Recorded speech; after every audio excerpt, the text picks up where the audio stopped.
15 grandes personajes históricos que en realidad no eran buenas personas, demostrando que al fin y al cabo también fueron personas de carne y hueso, como los demás mortales. Muchos personajes históricos que gozan de admiración por sus ejecutorias producen reacciones de rechazo o de tolerante comprensión, cuando se sabe que hicieron cosas no muy santas o abiertamente reprobables. Estos personajes incluyen a célebres políticos como Lincoln, Churchill, Gandhi y JFK, a famosos científicos como Einstein y Edison, y a íconos del espectáculo como Elvis Presley y John Lennon. Hoy haremos un recorrido por una serie de personajes de la historia que, a la par de las obras por las que son reconocidos, también tuvieron su lado oscuro o al menos censurable. Antes de meternos a fondo, no te olvides de suscribirte a nuestro canal y activar las notificaciones para mantenerte al día con nuestras actualizaciones.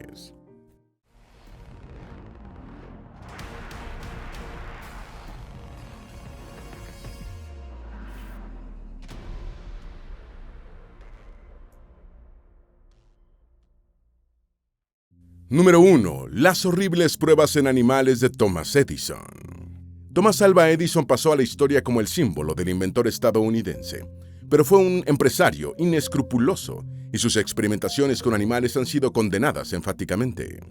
En julio del año 1888, en el Columbia College de Nueva York, un electricista de nombre Harold Brown subió al escenario con un Terranova mestizo de 34 kilos y lo introdujo a la fuerza en una jaula de madera rodeada de malla metálica. A continuación, 2 patas del perro fueron conectadas con un alambre de cobre a un generador y el animal empezó a recibir pulsos alternativos de corriente continua y corriente alterna. La idea del patrocinador del experimento, Thomas Edison, era demostrar que el sistema de corriente alterna desarrollado por su rival y antiguo empleado, Nikola Tesla, era mortal. Finalmente, el perro murió tras un pulso de corriente alterna. Después del perro, una elefanta. En 1903, otro experimento de Edison en Coney Island acabó con la vida de la elefanta Topsy, también como parte de la guerra de las corrientes. La muerte de la elefanta fue filmada por el inventor en su carrera inútil, por desacreditar la corriente alterna.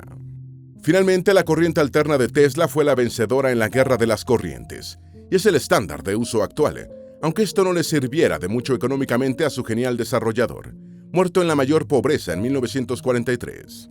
Número 2. Por esta razón, protestantes en Ghana quieren que quiten la estatua de Gandhi. El líder indio Mahatma Gandhi es un ícono universal del pacifismo y de la desobediencia civil no violenta, y su influencia en la independencia de la India y otros procesos políticos posteriores fue decisiva. Pero incluso Gandhi es cuestionado, y en el año 2016, estudiantes y profesores de la Universidad de Ghana exigieron en una manifestación la retirada de una estatua del líder indio, aludiendo a su comportamiento despectivo respecto a las personas de color durante su estadía en Sudáfrica. Gandhi trataba despectivamente a los sudafricanos de color. Gandhi vivió en Sudáfrica durante un largo periodo de 21 años, entre 1893 y 1914, después de llegar a Durban para atender un asunto legal. Al observar la discriminación racial de la que eran objeto sus compatriotas indios en la colonia británica, decidió quedarse para luchar contra ella. Sin embargo, los únicos discriminados en Sudáfrica no eran los indios. También la gente de color era objeto de un lamentable trato excluyente, y el propio Gandhi no solo los ignoró, sino que los trató de forma discriminatoria.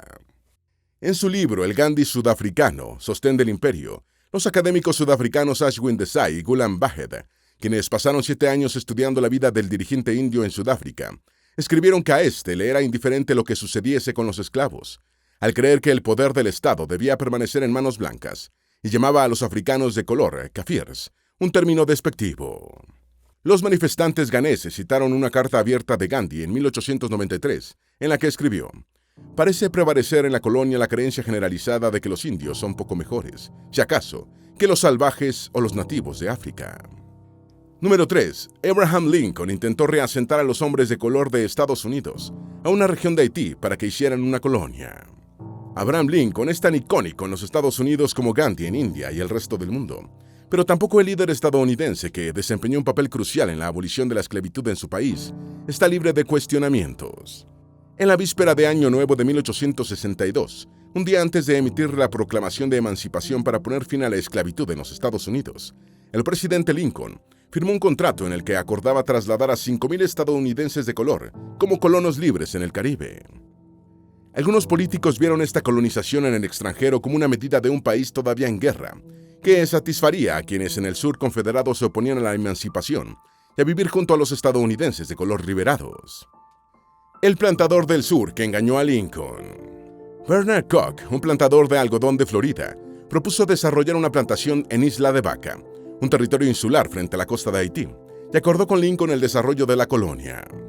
Aunque las familias teóricamente dispondrían de tierras, viviendas, escuela, hospital y salarios, la propuesta fue rechazada por numerosos abolicionistas, tanto blancos como de color. Frederick Douglass dijo: "Vivimos aquí, hemos vivido aquí, tenemos derecho a vivir aquí y queremos vivir aquí". En abril de 1863, los primeros 450 colonos partieron a su nuevo destino. Cerca de 25 murieron de un brote de viruela en el viaje, y cuando los restantes llegaron a destino se encontraron con que el empresario los había engañado. Las viviendas y demás infraestructura prometidas no existían, y tuvieron que construir refugios precarios. En febrero de 1864, Lincoln ordenó la repatriación de 350 supervivientes. Número 4. Lenin estableció la policía secreta checa, que ejecutó arrestos masivos, torturas y ejecuciones en la campaña del Terror Rojo. El líder de la revolución bolchevique y fundador de la Unión Soviética, Vladimir Ilich Ulyanov, más conocido como Lenin, fundó el 20 de diciembre de 1917 la Comisión Extraordinaria de toda Rusia, la primera organización de policía secreta del Nobel Estado comunista, que se hizo célebre con su nombre abreviado de Checa. Aparentemente creada para proteger la revolución bolchevique de enemigos de clase como la burguesía y el clero, bajo los lineamientos de Lenin, la Checa pronto se convirtió en un instrumento de persecución y represión contra los opositores del régimen comunista, arrestando, torturando y asesinando a miles de adversarios del Estado soviético. La organización se encargaba del contraespionaje, la verificación de la lealtad del Ejército Rojo, la recopilación de inteligencia, la protección de las fronteras del país, la vigilancia de los campos de trabajos forzados o gulags, el sofocamiento de rebeliones contra la revolución y las requisas de alimentos y bienes en general. El Terror Rojo se inspiró en la época del terror de la Revolución Francesa. El primer director de la Checa, hasta su muerte en 1926, fue Félix Dzerzhinsky, un revolucionario proveniente de la nobleza polaca apodado Iron Félix, quien en 1921 dirigía una organización con al menos 200.000 efectivos. La Checa perpetró entre 50.000 y 200.000 ejecuciones sin fórmula de juicio, especialmente durante un periodo conocido como el Terror Rojo. El Terror Rojo fue una campaña de represión y ejecuciones realizada por la revolución bolchevique, principalmente a través de la Checa, que empezó oficialmente en septiembre de 1918 y se prolongó hasta 1922, aunque la violencia revolucionaria nunca se había detenido desde octubre de 1917, particularmente por parte de soldados, marineros y guardias rojos comunistas. Inspirado en la época del terror de la Revolución Francesa, el Terror Rojo fue defendido por León Trotsky como una respuesta al terror blanco contrarrevolucionario.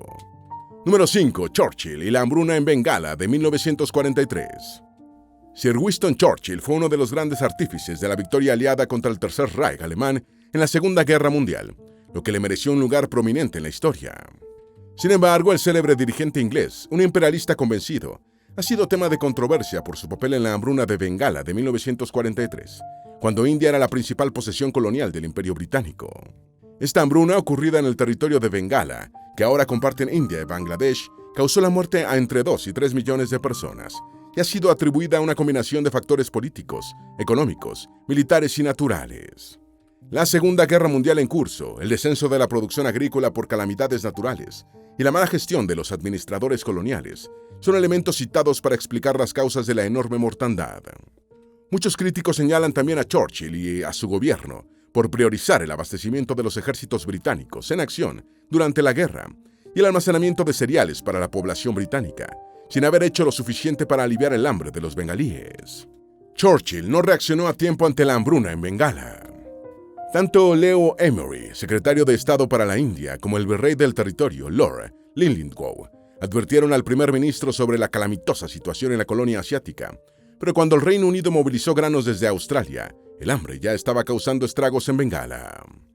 El dirigente político indio Shashi Tharoor y la física y periodista india-estadounidense Madhuri Mukherjee han atribuido la mortal hambruna a la falta de respuesta por parte de Churchill. Número 6. El amorío del Dr. Seuss. El autor y caricaturista estadounidense del siglo XX, Theodore Seuss Geisel, más conocido como el Dr. Seuss, se hizo famoso por sus libros, de los que publicó más de 60, llenos de personajes imaginativos y juegos de palabras que hicieron sus obras muy difíciles de traducir. Libros y personajes como el Grinch, el Lorax y el gato en el sombrero forman parte de la conocida producción de este escritor, que recibió una mención del Premio Pulitzer en 1984 por su contribución a la literatura infantil. Sin embargo, el Dr. Seuss ha sido señalado por comportamiento desleal con su primera esposa, a la que habría engañado estando enferma, lo que se ha especulado que fue la causa de que ésta muriera por decisión propia. La muerte de la esposa del Dr. Seuss. Helen Palmer, primera esposa de Theodore Herzl, ingirió una sobredosis de barbitúricos en 1967, causándose la muerte, tras años de problemas de salud. Menos de un año después de la muerte de su esposa, el Dr. Seuss se casó con su presunta amante, Audrey Diamond, otras pocas semanas de que ésta obtuviera el divorcio de su primer esposo. Algunas fuentes sostienen que Helen Palmer tenía cáncer, pero esta versión no pudo ser confirmada, ya que las personas cercanas se han negado a hablar sobre el tema. Tampoco se sabe con seguridad si el escritor inició una relación amorosa con Diamond durante la enfermedad de su esposa, o si esta comenzó tras la muerte de Palmer. En 2012, un hilo en Reddit señaló: el Dr. Seuss engañó a su esposa mientras ella padeció cáncer durante 13 años, añadiendo que Palmer había muerto por propia decisión, debido a su infidelidad, y luego él se casó con su amante. Número 7. El triste trato de Einstein con su primera esposa. Albert Einstein, señalado por muchos como el hombre más inteligente de la historia por sus contribuciones a la física, sobre todo por su teoría general de la relatividad, se casó en 1903 con la física y matemática serbia, Mileva Maric, a la que había conocido 7 años antes, cuando ambos estudiaban en la Escuela Politécnica Federal de Zúrich, Suiza. Antes de casarse fueron amantes y tuvieron una hija, Lieser, de la que se desconoce su destino, especulándose que fue dada en adopción o que murió a temprana edad. Ya casados tuvieron a Hans Albert y Edward. En 1914 se separaron y Mileva retornó a Zúrich desde Berlín, a donde se habían trasladado ese mismo año. En 1909 se divorciaron y poco después, en junio del mismo año, el ilustre físico se casó con su prima, Elsa Lowenthal. Cuando Einstein ganó el premio Nobel en 1921, transfirió la mayor parte del dinero a Mileva para que lo destinara al sostenimiento de sus hijos. En 1912, estando casado, Einstein inició una aventura con su prima hermana Elsa Lowenthal, a quien le escribió refiriéndose a Mileva. Es una criatura antipática y sin sentido del humor. Trato a mi esposa como una empleada a la que no puedo despedir. Tengo mi propia habitación y evito estar a solas con ella. La teoría de la infidelidad de Einstein. En una carta de junio de 1953, Einstein intentó confortar a una amiga que acababa de descubrir que su esposo tenía una aventura, aconsejándole que no se lo tomara como algo personal. Engañar, señaló, era la norma entre los humanos. Explicando su menos conocida teoría sobre la infidelidad, el físico escribió a su amiga: estoy seguro de que sabes que la mayoría de los hombres, así como un buen número de mujeres, no son monógamos por naturaleza. La naturaleza se impondrá aún más si las convenciones y las circunstancias le ponen resistencia. Número 8. La violencia doméstica de John Lennon. Los Beatles son considerados la agrupación más importante en la historia de la música, y aunque la célebre banda nunca tuvo un líder oficial, en la práctica ese rol lo compartieron John Lennon y Paul McCartney. Sin embargo, el asesinato de Lennon en 1980 lo convirtió no solo en la figura más icónica de la agrupación, sino en un símbolo cultural. Y si bien el nombre de Lennon suele asociarse a la paz y el amor, el propio músico reconoció haber golpeado a mujeres en una entrevista poco antes de morir. Cynthia, primera esposa de Lennon, también habló sobre el temperamento violento de su marido y los duros castigos que infringía a su hijo Julián. En una entrevista con Playboy, 2 días antes de morir, Lennon dijo: solía ser cruel con mi mujer, la golpeaba y la apartaba de las cosas que amaba. Era un golpeador, no podía expresarme y golpeaba, peleaba con hombres y golpeaba a mujeres. Y añadió: soy un hombre violento que ha aprendido a no ser violento y se arrepiente de su violencia. Lennon fue un novio muy celoso. En John, su libro de 2005, Cynthia Lennon refirió la reacción del célebre músico cuando todavía eran novios y ella salió una noche a bailar con su amigo Stuart. La primera esposa de Lennon escribió: cuando salí, él me esperaba con una expresión sombría. Antes de que pudiera hablar, levantó el brazo y me golpeó en la cara, golpeándome la cabeza contra las tuberías que bajaban por la pared detrás de mí. Dorothy Yarlett, ama de llaves de Lennon, señaló que el músico criticaba severamente la forma de comportarse en la mesa de su hijo Julian y lo golpeaba. Número 9. Walt Disney acusó de comunistas a los organizadores del sindicato ante el Congreso en plena Guerra Fría. La principal figura histórica de los dibujos animados, empresario y productor de televisión, también fue presa del terror rojo, el miedo a las ideologías de izquierda, especialmente al comunismo, en la sociedad estadounidense. Si bien el terror rojo tuvo una primera oleada en los Estados Unidos en el lapso de 1917 a 1920, tras la revolución bolchevique en Rusia, es la del periodo 1946 a 57, en su Comité de Actividades Antiamericanas en el Congreso, la que ha tenido mayor resonancia mediática. En octubre de 1947, en pleno pánico rojo, Walt Disney testificó ante el Comité de la Cámara de Representantes, proporcionando información sobre la actividad sindical en sus estudios cinematográficos y sobre personas en particular que creía que eran comunistas. Los temores de Disney. Cuando le preguntaron sobre si una pasada huelga en su estudio había sido orquestada por comunistas, Disney expresó: "Bueno, con el tiempo se demostró que así fue, y definitivamente siento que fue un grupo comunista intentando apoderarse de mis artistas y lo lograron". Preguntado sobre si creía que existía una amenaza de penetración del comunismo en la industria cinematográfica, Disney respondió: "Sí, la hay, y hay muchas razones por las que querrían tomar el control, entrar y controlarla o interrumpirla, pero no creo que hayan llegado muy lejos, y creo que la industria está formada por buenos estadounidenses, al igual que en mi planta, buenos estadounidenses, sólidos. Mis chicos llevan luchando más tiempo que yo, están intentando salir de esta situación, y lo harán con el tiempo si conseguimos ponerlos en evidencia".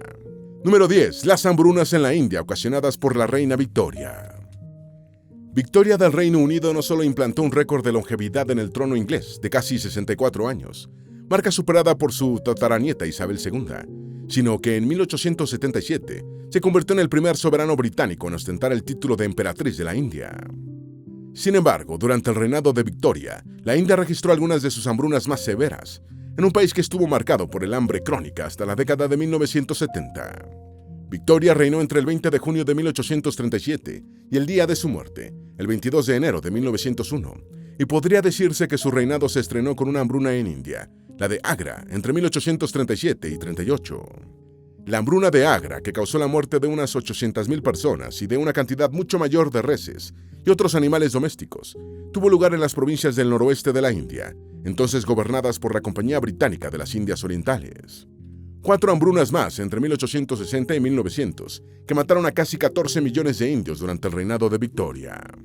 A la hambruna de Agra le siguió la del Alto Doab de 1860 a 1861, que mató 2 millones de personas, la Gran Hambruna de 1876 a 1878, que causó la muerte de 5.6 millones de seres humanos, y la hambruna india de 1896 a 1897, que produjo 5 millones de decesos. Inmediatamente antes de Victoria morir en enero de 1901, se presentó la hambruna india de 1899 a 1900, que mató 1 millón de individuos.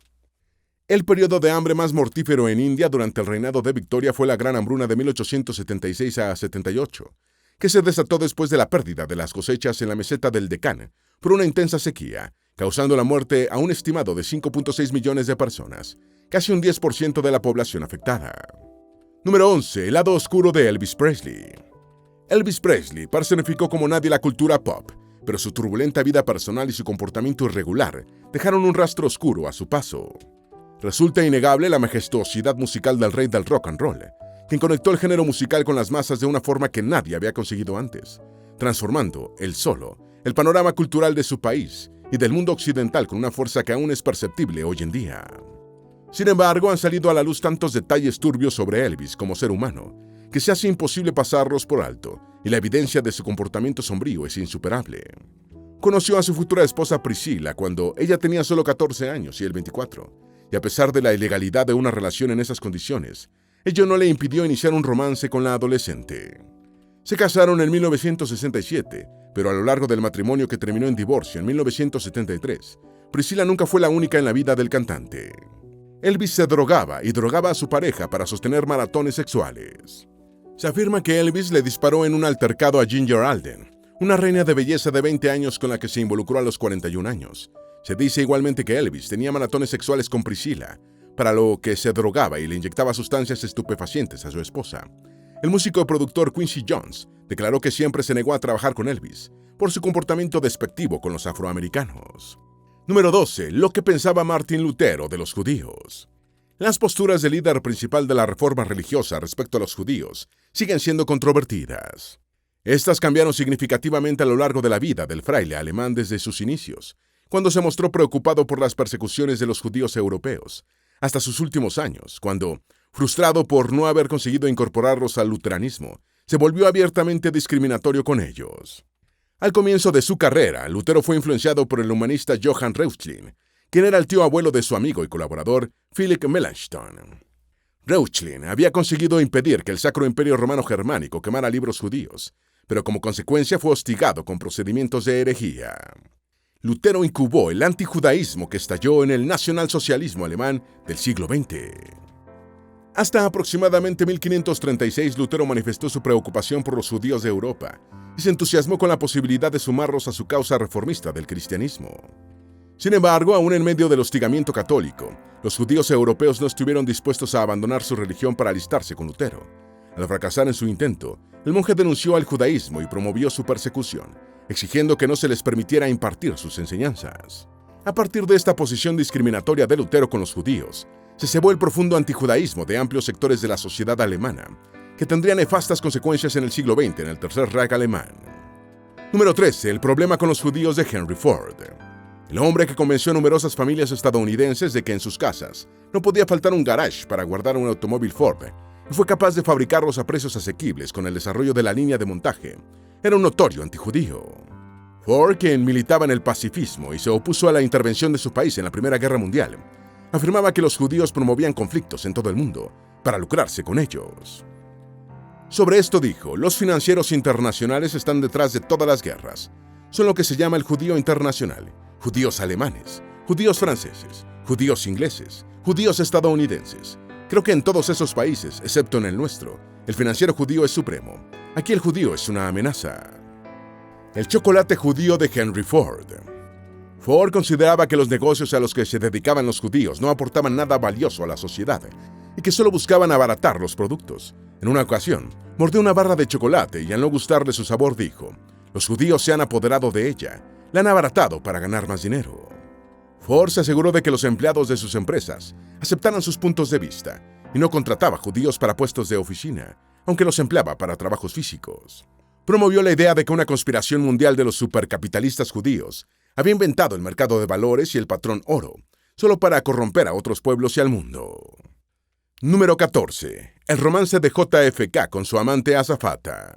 Un reciente explosivo libro sobre John F. Fitzgerald Kennedy revela su romance salvaje con la azafata Joan Lundberg, incluyendo su embarazo. Según la sensacional biografía de J. Randy Taraborelli, JFK, público, privado, secreto, la joven azafata conoció a Kennedy en 1956, cuando el futuro presidente de los Estados Unidos era senador por el estado de Massachusetts y llevaba 3 años casado. El episodio poco conocido en la vida del presidente estadounidense pudo haber permanecido a la sombra, de no ser por la familia de Lundberg, que compartió con Taraborelli en sus diarios personales y recuerdos inéditos. Piropo fulminante. Sobre la biografiada, el autor dijo: Joan fue una gran revelación para mí. Actuó como su terapeuta de muchas maneras. Al estar fuera de su círculo en Washington, se abrió a ella y empezó a reconocer sus defectos. Joan, azafata de aerolínea y camarera de cócteles como segundo empleo, conoció a JFK al pie de la Rocola and the Sip and Surf, un bar de no muy buena reputación de Santa Mónica, California. Cuando ella le dijo que quería poner a Elvis Presley, JFK le respondió que deseaba oír algo para poder concentrarse en ella. Quizás este galanteo suene algo cursi ahora, pero en 1956 funcionó. Número 15. ¿Era cierto que la Madre Teresa manejaba los hospitales como prisiones? La Madre Teresa de Calcuta fue canonizada por su total desprendimiento y abnegación para servir a las personas más necesitadas, pero incluso ella ha recibido cuestionamientos, afirmándose que manejaba sus hospitales como prisiones. Esta afirmación fue refutada por Mary Prema Pierrick, superiora de las Misioneras de la Caridad, señalando: la Madre nunca tuvo hospitales. Tenemos hogares para quienes no son admitidos en el hospital. Los recibimos en nuestras casas. Los hogares para moribundos son una realidad ahora. La atención médica es fundamental y la hemos mejorado mucho y seguimos haciéndolo. La Madre Superiora Mary agregó: las hermanas y los voluntarios se centran principalmente en la alimentación y el vendaje de las personas, ya que muchos pacientes llegan con heridas. Ahora las hermanas también se han interesado en encontrar de dónde vienen para traerlos de vuelta con sus familias. Es importante que reciban un buen diagnóstico y que sean ingresados en los hospitales para recibir tratamiento. ¿Era cierto que la Madre Teresa le negaba medicinas para el dolor a los moribundos? También ha circulado la versión de que las misioneras de la caridad le negaban medicinas para el dolor a los moribundos. Esto surgió después de un artículo del Dr. Robin Fox, en el que señaló lo siguiente: la falta de analgésicos fuertes y la falta de investigaciones y tratamientos médicos adecuados en algunos hospicios. Fox apuntó que se usaban analgésicos suaves, como el acetaminofén, para aliviar el dolor, y que faltaban analgésicos más fuertes como la morfina. Sin embargo, esa afirmación no equivale a sostener que se le negaban calmantes a los moribundos. En su artículo, Fox destacó la limpieza de los hospicios y la abnegación y el cariño con el que las monjas hacían su trabajo. Los doctores David Jeffrey y Joseph O'Neill y la señora Gilly Bourne respondieron a Fox afirmando: si Fox visitara las principales instituciones médicas de la India, rara vez vería limpieza, curas de heridas y llagas, o cariño. Además, podría no haber analgésicos disponibles. Esperamos que este video te haya sido útil. Si tienes algo que agregar, por favor, compártelo con nosotros en la sección de comentarios. Dale me gusta a este video y envíale el enlace a tus familiares y a tus mejores amigos, para que también sepan más sobre estos 15 grandes personajes históricos que en realidad no eran buenas personas. Si eres nuevo en nuestro canal, no olvides suscribirte. No se te olvide seguirnos en todas nuestras redes sociales, que van a estar aquí abajo en la descripción. Recuerda, un pueblo que no conoce su historia está condenado a repetirla.